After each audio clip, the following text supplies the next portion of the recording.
kopi, ada inspirasi. Begitulah yang sering terjadi di warung kopi.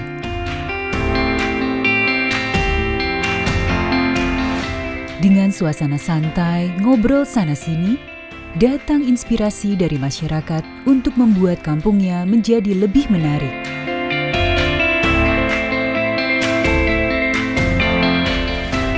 Inspirasi ini disambut baik dan diwujudkan lewat program TNI Manunggal Membangun Desa.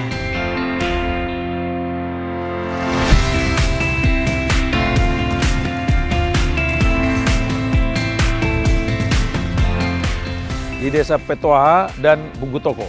Di situ kita ada melaksanakan kegiatan fisik dan non-fisik, di mana kegiatan fisik meliputi pembenahan rumah tidak layak huni, kemudian kita mengadakan pengecatan beberapa rumah yang pada akhirnya nanti kita mengharapkan kampung atau desa tersebut kita akan jadikan semacam desa tujuan wisata, karena desa tersebut terletak di alur Teluk Kendari sehingga setiap kapal yang masuk akan melihat.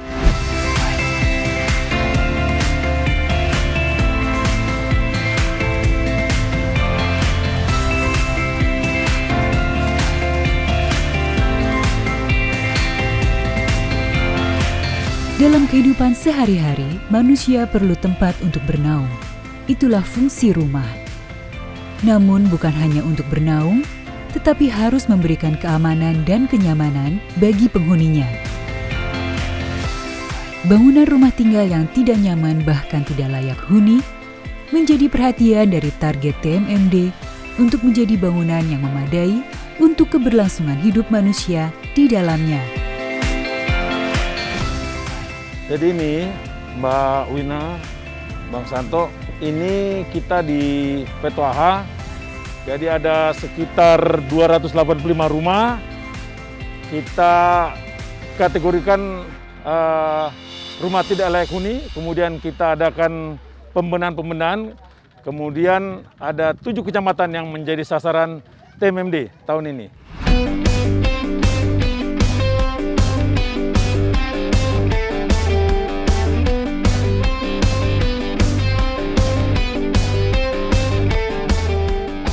Membangun harus dilakukan secara utuh, termasuk membangun sumber daya manusianya.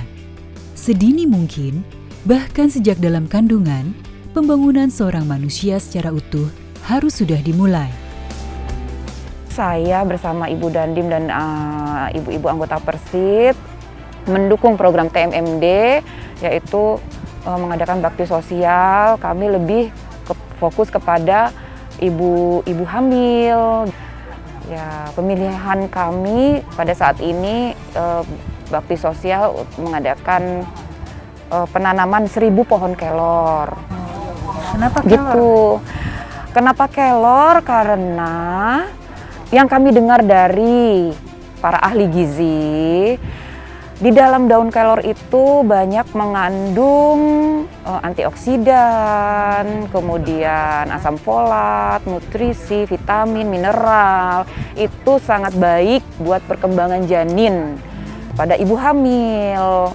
Diharapkan kesehatan ibu dan kesehatan bayi disupport dari daun kelor. Selain itu, daun kelor di sini jadi makanan sehari-hari mereka, mudah didapat dan murah. Nah, itu daun kelor nggak usah dimacem-macemin, nggak usah disanten apa segala macem. Udah daun kelor itu supaya emang rasanya kan agak-agak gimana ya, nggak beda lah kalau wortel kan agak manis-manis gitu kan. Ini nggak ada rasa, agak cenderung pahit. Udah begini aja supaya daun kelor itu lebih berasa, di bening dikasih kemangi. Oh, sayur bening kelor. Sayur bening kelor tapi dikasih daun kemangi. Aduh, enak banget itu dah. Ada kuahnya, kuah iya. Kemudian dari kemanginya itu kan menimbulkan rasa yang lain.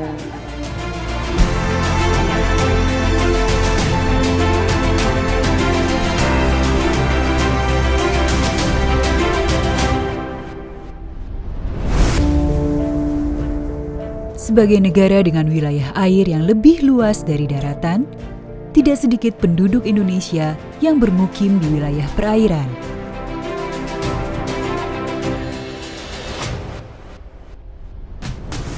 suku Bajau. Dahulu, dengan pemikiran bahwa semakin banyak daun di darat, semakin banyak pula ikan di laut, mereka mendirikan permukiman di wilayah perairan yang dekat dengan daratan, sehingga tidak mengusik ekosistem darat. Hingga kini, permukiman di wilayah perairan masih bertahan, walaupun ada sebagian masyarakat Bajau yang telah bermukim di daratan.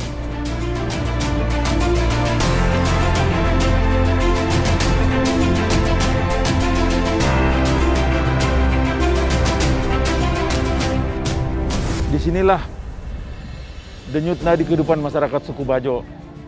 Dulu waktu saya masih kecil, ya sering juga berinteraksi dengan teman-teman di sini dengan masyarakat suku Bajau. Oh, Bapak dulu kecil di sini? Di sini saya. Di sini, Pak. Ya boleh dikata kita hidup dan berenang dengan anak-anak suku Bajau ini. Udah minum air Bajau dari Benar sekali. kecil. Iya. Oh. Iya, iya. Kemudian karena ini kita lihat ada berdasarkan usulan dari masyarakat setempat, kita perlu sentuhan-sentuhan untuk meningkatkan taraf kehidupannya, terutama kalau kita lihat yang pertama masalah kesehatannya, dan kedua masalah perekonomiannya. Alhamdulillah sekarang dengan adanya program TMMD ada sedikit perubahan, dan mungkin masih perlu lagi di program-program tambahan lainnya, dalam arti kata untuk lebih meningkatkan kualitas hidup masyarakat suku Bajau yang ada di sekitar sini. Ada suku Bajau juga nggak? Yang anggota itu? Ada deh. Siap. Mas Sabta, di mana prajurit suku Bajau kita ya? Sini kok he. Ini suku Bajau. Kau lagi bikin apa kah? Siap, izin. Lagi mengeces. Ini kau suku Bajau toh? Siap. Siapa kan nama lagi? Siap, prajurit 2 Mardi Saputra. Mardi Saputra. Kita Siap, izin. Prajurit 2 Muhammad Soib. Muhammad saya Izin, prajurit 2 Lalito. Lalito. Mardi seperti orang Jawa berarti namanya. Karena pada saat ibu saya hamil tua mau melahirkan, belum sampai di daratan saya sudah lahir. Akhirnya saya dinamakan Mardi Saputra karena lahir di atas kapal Mardi Saputra. Ini mereka ini ada agak unik. Mereka suku Bajau, tapi boleh dikatakan mendaftar dari luar daerah. Kamu daftar dari mana? Siap, Papua. Papua. Kita? Siap, Kendari. Kendari. Kau satu? Siap, izin Ambon. Ambon. Jadi dari tiga orang ini, 2 daftar dari luar, tapi dia orang suku Bajau. Siap. Kau senang tidak jadi tentara? Siap, senang. Nah, itu minta. Siap. Mbak Wina, kita bisa ke itu Kita berarti. ngobrol-ngobrol yuk, Pak. Ya, boleh. Sama ini. prajurit Kayaknya asik ini. Boleh, Pak? Ya. Izin. Ya, silakan. Kalau Silakan. boleh. Siap, Komandan. Iya. Terima kasih, Komandan. Pengen dengar cerita-ceritanya juga, pengen Kayaknya tahu. asik.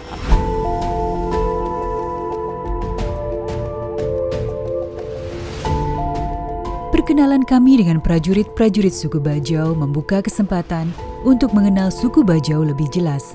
Bahkan kami diajak untuk mengunjungi tempat mereka tinggal.